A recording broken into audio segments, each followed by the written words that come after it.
నమస్తే అండి. అందరూ సమ్మర్ హడావుడిలో ఉండుంటారు. సమ్మర్, వేసవి తాపం, ఇంట్లో చుట్టాలు, పిల్లలు ఇప్పుడు ఎక్కడికి వెళ్తున్నారండి? ఎక్కడికి వెళ్ళట్లేదు, ఇంట్లోనే ఉంటున్నారు కదా. ఇదివరకైతే మనకి అమ్మమ్మ వాళ్ళ ఇల్లు, పెద్దమ్మ వాళ్ళ ఇల్లు అని వెళ్ళేవాళ్ళం. చక్కగా మన ప్లేస్ వదిలి వేరే వాళ్ళ ప్లేస్కి వెళ్ళి 4 రోజులు ఉండడం అంటేనే చాలా సందడిగా ఉండేది. వాళ్ళు కూడా చాలా రెస్పెక్ట్గా మన పిల్లలు వచ్చారు, అవి తింటారు ఇవి తింటారని పొలాల్లో దొరికి తెచ్చేవాళ్ళు. పాపం ఇప్పుడేమో ఒకవేళ వాళ్ళ ఇంటికి వెళ్ళినా వాళ్ళు ఉండడానికి వీళ్ళకి ఇబ్బంది, వీళ్ళకి ఉండడానికి వాళ్ళకి ఇబ్బంది అన్నట్టు అయిపోతుంది. ఏదైనా బయట కొనుక్కోవడమే, కొనుక్కొని తినడమే. ముంజులు కావాలా, తేగలు కావాలా అన్నీ చూసి అప్పుడైతే పొలాల వెళ్ళి తెచ్చేవాళ్ళు. తాటాకుల్లో కట్టి తాటాకు కవర్లాగా భలే ఉండేది. ఇప్పుడు అన్ని కవర్లు.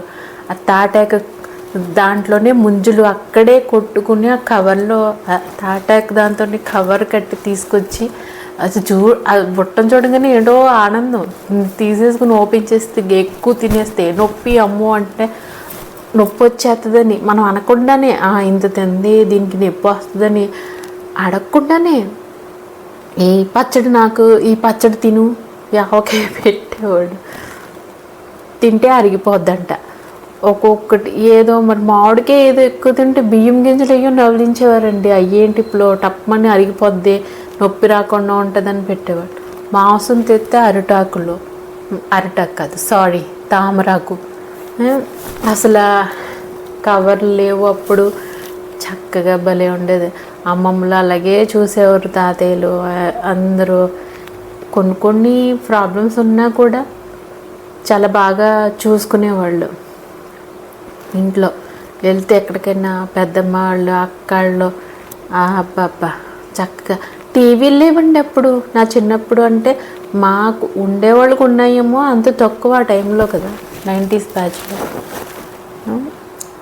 అయితే అలాగా వెళ్ళి చక్కగా హ్యాపీగా అక్కడి నుంచి ఉద్దేశేది కాదు. ఇప్పుడా ఎక్కడికన్నా వెళ్తే ఉండలేకపోతున్నాం, మన పిల్లలు ఉండలేకపోతున్నాను, మనము ఉండలేకపోతున్నాం. ఏమన్నా కొనుక్కోవాలన్నా ముంజులు ఇప్పుడు ఎంతెంత ఉన్నాయండి, అసలు తినగలుగుతున్నామా? అవి తినాలన్నా కూడా, కొనుక్కోవాలన్నా కూడా రేట్లు పెట్టి 1-2 సార్లు కొనుక్కుంటాం. రోజు తినాలన్నా ఉండవు. ఏదైనా పల్లెటూరే, ఆ ప్రేమలే.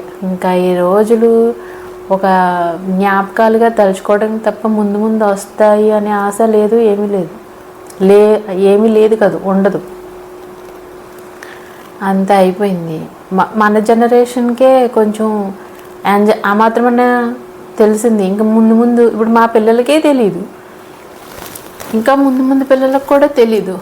ఒకవేళ వీళ్ళకి నేర్పాలి, తీసుకురావాలి అన్న ఇప్పుడున్న ఇళ్ళ సౌకర్యాలను బట్టి వాళ్ళు ఇక్కడ ఉండలేకపోతున్నారు, మనం ఇల్లు అక్కడ ఉండలేకపోతున్నాం. అలా తయారైపోయింది. కానీ సమ్మర్ అంటే ముందు మెయిన్ ఫ్రెండ్షిప్. ఇప్పుడు గెట్ టుగెదర్లని అవన్నీ ఇవన్నీ ఫ్రెండ్స్ బాగా కలుసుకుంటున్నారు, ఒకరినొకరు తెలుసుకుంటున్నారు, ఎక్కడ ఉంటున్నావు, ఏం చేస్తున్నామని. మొబైల్స్ అప్డేట్ అయినాయి, చక్కగా దొరుకుతున్నారు. కానీ కొందరికి ప్రయత్నిస్తే ఏదన్నా దొరికిద్ది అనుకోండి. నా బెస్ట్ ఫ్రెండ్ 1 సంవత్సరమే తనతో కలిసి చదివాను నేను.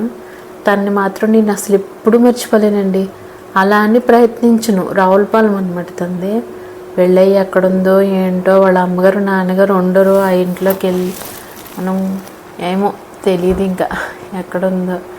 నాకు అత్తవారిల్లు, అమ్మ వాళ్ళ ఇల్లు ఒకే ఊరైనా కూడా నాకు అసలు ఫ్రెండ్స్ చాలా తక్కువ. అలా అంటే నువ్వు రాక్షసు అనుకుంటారు. అలా ఏం కాదు. కొన్ని పరిస్థితులు బట్టి కొందరు పరిచయం కారో లేకపోతే ఏమో మనకు తెలియదు, కానీ ఏమైనా తక్కువే, అసలు ఉండరు. అత్తారింటి దగ్గర కూడా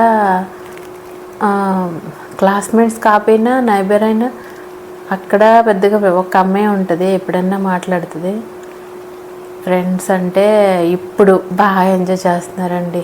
ఫ్రెండ్షిప్కి చాలా ఎన్ని బంధాలకి వాల్యూ ఇచ్చినా ఇవ్వకపోయినా ఫ్రెండ్షిప్ మాత్రం బాగా వాల్యూ ఇస్తున్నారు. ఇప్పుడు జనరేషన్ పిల్లలకి బంధాలు తెలియకపోయినా ఫ్రెండ్షిప్ మాత్రం బాగా తెలుస్తుంది. చక్కగా ఇంకా ఫ్రెండ్స్తో బాగానే ఉంటారు. అది కూడా ఏంటి ఏదో పాపం గదిలో కూర్చుని అదే అనుకోండి చెట్లతో ఆడుకుంటూ క్రికెట్ అని పాపం అలా వెళ్తున్నారు, అలా ఉంటున్నారు చక్కగా. ఏమైనా ఏ జనరేషన్కి అంతే బంధుత్వాలు లేకపోయినా ఫ్రెండ్స్తో బాగానే కనెక్ట్ అయిపోతున్నారు, చక్కగా ఉంటున్నారు. తినటానికైతే సమ్మర్ వచ్చినా ఏమొచ్చినా ఏమైనా కానీ పాపం మనకి దొరికిన ఫుడ్ వాళ్ళకి దొరకదు. మామిడికాయలు కూడా అంత టేస్ట్ ఎక్కడ ఉంటున్నాయండి, ఏ స్మోక్ పెట్టేస్తున్నారు, అసలు రుచి ఉండట్లేదు. అప్పుడే ఎంత టేస్ట్గా ఉండే, ఏదైనా టేస్ట్గానే ఉండే, ఇప్పుడా ఏం తినలేకపోతున్నాం, ఏమీ కొనుక్కోలేకపోతున్నాం. ముందు మెయిన్ కొనుక్కోలేకపోతున్నాం. డజన్ ముందు 100 రూపాయలు అంట. దేవుడా, అమ్మమ్మ తాతయ్య వాళ్ళు ఉంటే అమ్మ బాబోయ్ అంటారు. వాళ్ళకి అప్పుడు పావల 10 పైసలు 5 పైసలు అలాగా చూసొచ్చి 10 రూపాయలు అంటే అప్పట్లో వాళ్ళకి ఎంత వాల్యూ. 10 రూపాయలు అంటే 1000 రూపాయల లెక్క ఆలోచించారు. ఇప్పుడు 100 అంటే అమ్మ బాబోయ్ అనుకుంటారు. కానీ ఆ 100 పెట్టిన బ్రహ్మగారు చెప్పినట్టు ఏనికంత ధనం పోస్తే ఎర్ర చేమంత వస్తువు వచ్చిద్ది అన్నట్టు ఉంది. అలాగే వచ్చేసింది ఈ రోజు.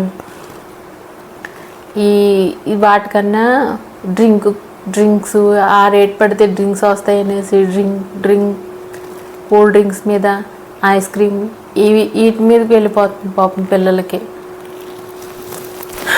అది అలాగా అయిపోయింది, ఇంకా అయిపోతుంది తెలిసి, ఇంకా అది కూడా ఉండదు.